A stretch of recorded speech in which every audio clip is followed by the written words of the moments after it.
मैं बाबू बहुत ज्यादा फिक्रमंद हो रहा हूँ, बहुत ज्यादती हो रही है बानी तहरीक इंसाफ के साथ। किस मामले में? आपको आप देखिए सारा तो मसला हल होगा ना इंतजाम अब। सुनो, यही चले ये पूरा वीकेंड लोग जो हैं और हत्ता के बहुत बहुत सीनियर हमारे साथी जैसे अंसार अब्बासी साइफर केस में तो जान ही ना रही, आजम खान बयान से मुकर गए, कोई इस टाइप की बातें फैला के यूट्यूब में ये वो। तो आप कुछ और कहने वाले हैं? सर मैं आपसे ये अर्ज कर रहा हूँ, मैं आपको पहले दिन से कह रहा हूँ कि साइफर का मुकदमा बहुत संगीन है और इसकी संगीनी में मेरी दानिश में एक सूतर भी कमी नहीं आ रही। नहीं मुसर साहब देखें, ठहरे जरा। आपकी बात पहले तक तो मेरी समझ में भी आती थी, उसकी वजह आजम खान थे। अब जब आजम खान ने ही अपना बयान बदल दिया। आजम खान ने अपना बयान हरगिज नहीं बदला। आजम खान ने अगस्त 2023 में उन्होंने बयान दिया था 164 वाला मजिस्ट्रेट के सामने, और जो अब उन्होंने साइफर की जो अदालत है उसके सामने, जज के सामने दिया, दोनों में फर्क है यार। नहीं, बात यह है कि उसमें वो तमाम तफसीलात को उन्होंने दोहराया नहीं है जो 164 के बयान में। बस मैं इतना आपके आगे समझ, आगे भी एमिक्रॉस क्वेश्चनिंग भी होनी है। इसमें इंपॉर्टेंट बात क्या है, मैं तुम्हें शुरू से समझा रहा हूं यार, ये बात ये तुम्हें सुननी पड़ेगी। खुदारा मेरी कोई जाती तौर पर, सारे जानते हैं मैं तो उनके दौर में 4 साल तक मैं तो टीवी स्क्रीनों से ऑफ था, लेकिन तहरीक इंसाफ एक बड़ी जमात है, उसको दीवानावार चाहने वाले लोग मौजूद हैं। मैं आज भी मुसिर हूं कि ज्यादा बेहतर होता कि तहरीक इंसाफ को बतौर पार्टी एक इलेक्शन सिंबल मिलता और वो इलेक्शन कंटेस्ट करता, लेकिन मैं फैसला साज नहीं। ठीक है जी।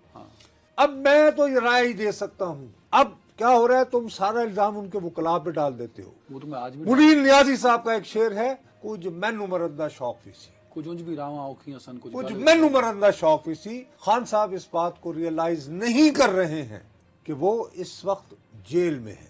जेल में सबसे इंपॉर्टेंट जो है ना, वो जेल सुपरिंटेंडेंट होता है, वो आपकी जिंदगी अजाब में डाल सकता है। वो उसकी तरफ मैं बाद में आऊंगा, लेकिन पहले इंपॉर्टेंट बात सुन लो ना। मैं इसीलिए कहा इंपॉर्टेंट बात, मैंने तुम्हें कब कहा था कि मियां ये साइफर केस जो है संजीदा हो रहा है। नहीं, मैंने उस दिन खास तौर पर कहा जब इंटरसेप्ट नामी एक अमेरिकन वेबसाइट में और उसके बारे में जब अमेरिकी वजारत खारजा के तर्जुमान से सवाल किया गया कि साहब ये जो मतन छापा गया है, उसने कहा क्लोजिश।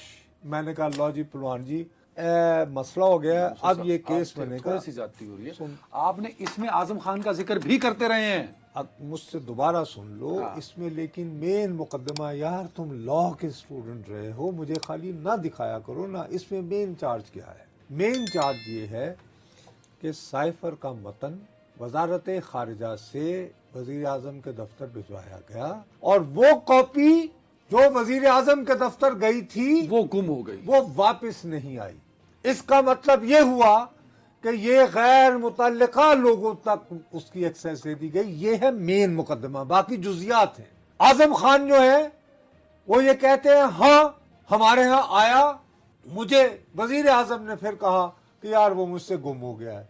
वो बयान उन्होंने नहीं बदला, एक बात।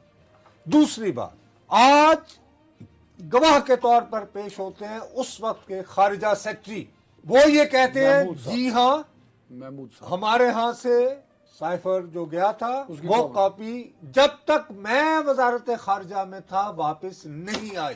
Point number 2। ठीक है। नंबर 3, आजम खान ने जो बयान दिया था उसको रिकॉर्ड करने वाले मजिस्ट्रेट ने पेश होकर कहा कि जी हाँ यही बयान मुझे दिया गया था।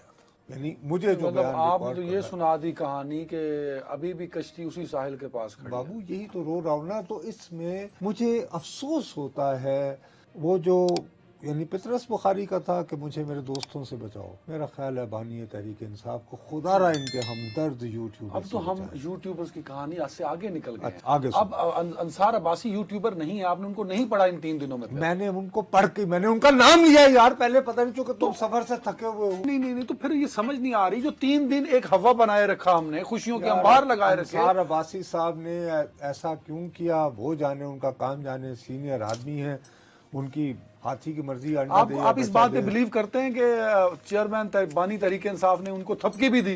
तो फिर अगर उनकी समझ में ना आया होगा तो उसमें मेरा कसूर तो नहीं है। अब आज क्या वाकया हुआ, अब मैं मजीद घबरा गया हूँ।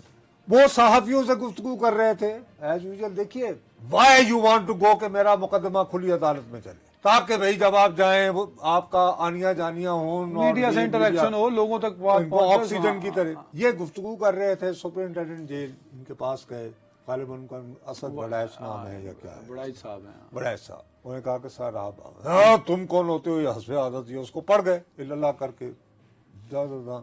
अब वो उन्होंने कहा जनाब बात ये है कि आप नहीं ये कर सकते ऐसे, ये अदालत है इस वक्त लगी हुई। हाँ तुम डोनाल्ड लू को बचाने, अब डोनाल्ड लू के खिलाफ तो मुकदमा वहां नहीं चल रहा है ना, और डोनाल्ड लू का खैर जेल सुप्रीडेंट से क्या लेना देना। वो करने के बाद वो उन्होंने कहा कि असल में अमेरिका को बचाने की कोशिश। उसने कहा जनाब बात यह है, और ये कि मुझे अदालत ने इजाजत दे रखी है कि मैं सहाफियों से गुफ्तगू करूं। जेल सुपरिंटेंडेंट ने कहा कि सर मेरे पास वो ऑर्डर मौजूद है। नहीं, उसमें नहीं, वो जेल मैनुअल से लिंक्ड है, वो ऑर्डर पढ़ें, और जेल मैनुअल की इम्प्लीमेंटेशन करवाता है जेल सुपरिटेंडेंट। यार मैं तुम्हें वो रिपोर्ट कर रहा हूँ जो मुकालमा जेल सुपरिंटेंडेंट और अच्छा इमरान खान उनके साथ, मैंने आपको प्लीज वो यार वो तो एक अलग बात है, लीगल पॉइंट बता दिया उसका। अब उसमें क्या हुआ कि भाई आप हैं तो कस्टडी में। अब ये गुफ्तगू कर रहे थे तो उन्होंने सहाफियों को निकालना शुरू कर दिया, और जैसे जैसे सहाफी दूर जाते रहे इनकी आवाज बुलंद होती रही। ये मजीद तैश में आके बोलते रहे कि तुम तो अमेरिका के एजेंट हो सारे, और डोनाल्ड लू को बुलाना। और भाई डोनाल्ड लू के खिलाफ तो मुकदमा नहीं चल रहा, बानी तहरीक इंसाफ खुदा के लिए एतबार करें, मुकदमा आपके खिलाफ हो रहा। ये उनके लीगल एडवाइजर उनको सर ऐसी बात है। अली जफर शरीफ आदमी है, वो बेचारे क्या करें, हत्ता के शाह महमूद कुरैशी जैसे ठंडे मिजाज के आदमी, वो भी आज 2-3 मरतबा जज पे चीख रहे हैं, क्या आप उनको टोक।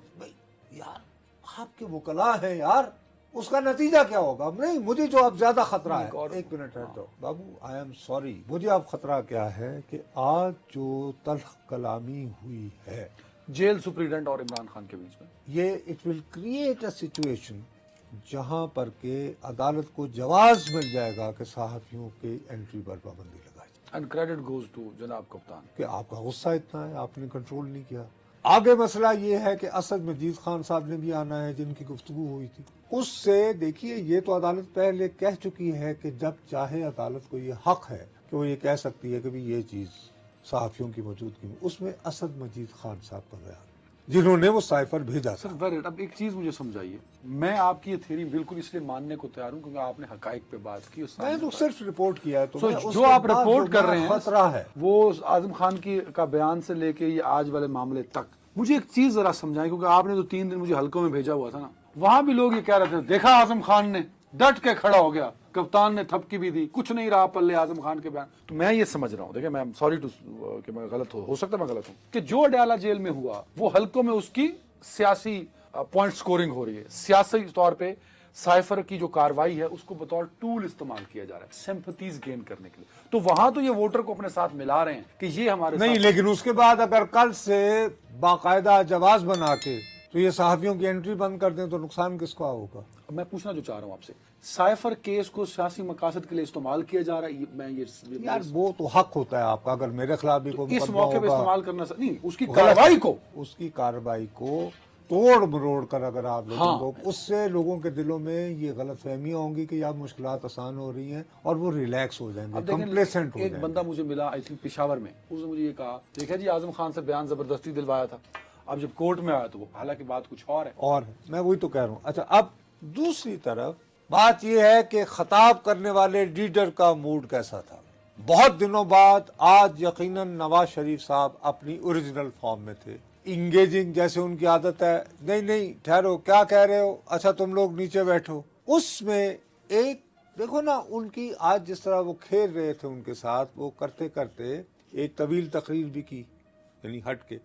उसके बाद रिकॉर्ड लगा रहे थे, यहाँ से वो जाकर बताओ कौन सा ठंडा मकाम आता है, ये मकामी आदमी है इसको पता ही नहीं है, हाँ ये तफरीर लेते लेते एक। अब वो इस लेवल के ऊपर क्राउड दिखा के उन्हें पता है कि उनकी तकरीर जो है लाइव टेलीविजन पर भी जा रही है, और लाइव टेलीविजन की स्क्रीनों पर बारहा तकरीबन हर दूसरे प्रोग्राम में ये बात दोहराई जाती है कि जी पाकिस्तान में यूथ बल्ज है, इतनी बड़ी तादाद 30 साल से कम उम्र के लोगों की। उसके साथ बतौर एक काइयां सियासतदान आज नवाज शरीफ बड़ी जहानत से खेले और कहा अच्छा तुम में से जो 30 साल से कम उम्र के हैं अपने हाथ खड़े करें, फिर यूं करें, फिर दोबारा, और फिर वो कैमरे की फुटेज के ऑप्टिक्स को ही ट्राई टू इस्टेब्लिश कभी ये जो इतना बड़ा क्राउड है इसमें अक्सरियत 30 साल से कम उम्र लोगों पर। That was a very smart. तो ये जो आज फॉर्म में नजर आए नवाज शरीफ, उनका जो बॉडी लैंग्वेज था जिसने आपको भी मजबूर कर दिया। अरे यार फिर वही बात इस तरह ना किया करो यार, लोग वाकई तुम यानी वो ट्रोल्स जो हैं वो तुम्हारी बात सुन के वो कहते हैं कि जी अगर इसका साथ बैठा हुआ बंदा कह रहा है तो ये यार। देखिए मैंने नुसरत जावेद से ये सीखा है कि बेटा बॉडी लैंग्वेज को जज किया करो। तो देखी ना तो बता दी और तारीफ कर दी और क्या करूं। आज आप ये बात मानने को तैयार हैं कि डी चौक क्रॉस कर गए नवाज शरीफ वजारत उज़्मा के ऑफिस की जानिब दौड़ते हुए? अभी मेरा ख्याल है गुजराने में नहीं पहुंचे, ये अली मानसेरा में जीटी रोड पाल है, उधर वो गए सन, वापस वो मोटरवे तो आ रहे नहीं, लेकिन मानसेरा जो है वो जहाज पे गए हैं, वो हेलीकॉप्टर वगैरह। खैर अच्छा बार इस जलसे ने इम्पैक्ट जो क्रिएट किया है वो इम्पैक्ट ने पिछले सारी खामियों को धोया है या नहीं?